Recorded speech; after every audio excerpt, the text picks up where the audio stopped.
Oh. Nandito po kami ngayon sa Master Bicnoc.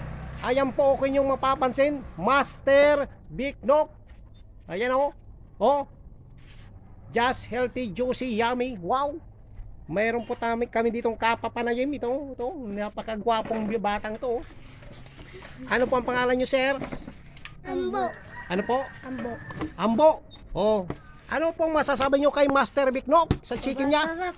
Sobrang sarap. Quality. Quality. Nako, yan quality talaga. Ito yung kanyang mga kasabano. Tingnan nyo, naglalaway na. Ayun oh. Oh. Tingnan nyo oh. Nako. Naglalaway dahil sa kasarapan nitong si Master Bicnoc chicken. Oh. Ano po ba? Malinamnam ba? Sobrang sarap ba? O kung papipiliin ka si Jollibee, si McD o si Master Bicnoc. Sir Bicnoc. Sigurado ba yan? Baka binayaran ka lang ng may-ari. Ayan, may taga-serve pa. Nako, ito ang kanyang mga alagad.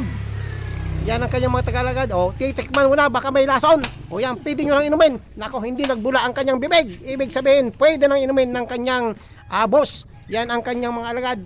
Siya ang taga-tikim. Taga-tikim kapag may lason. Ngayon, tingnan nyo yung isa yun, oh. Yun, naglalaway na, oh. Yun. Naghihintay sila ng buto. Dahil ang mangyayari yung buto na lang ang matitira. Buto na lang sa sobrang sarap, mga kapuso. Ito po si Mike Enriquez. Oh. Ang cute na Mike Enriquez. Yan, ito po yan dumilipad diyan dahil siya ay mayroong isang Boga. ano ba yung tawag diyan? Boga. Oh. Yan. Oh, yung mga fans niya dumadaan. Oh, hi fans. Oh. Mga fans yan ni Master Bicnoc. Oh, sarap na sarap oh. Oh, ito. Ba't hindi ka nag-order? Wala nang pera. Walang pera na ko. Mangupit ka. Biro lang. Huwag mo akong susundin. Dahil mapapahamak ang iyong buhay. Si Big Q. Yan, sarap na sarap siya. Si Master Ambo. Pati buto, ginangat-kat niya na. Nako, mukhang hindi na kayo matitirhan. Kahit buto nga oh. Tinitira niya at ginangat-ngat. Mukhang wala nang matitira kahit buto.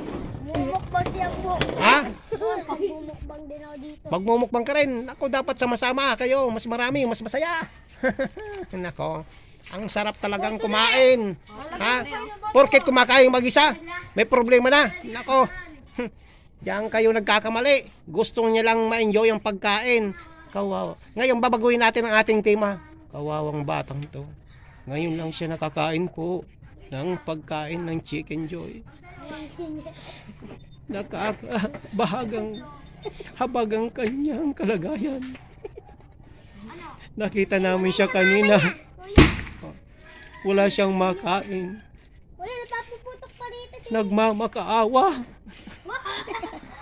Mainit nga. Buti na lang dito kay Master Bicnoc. 30 pesos lang.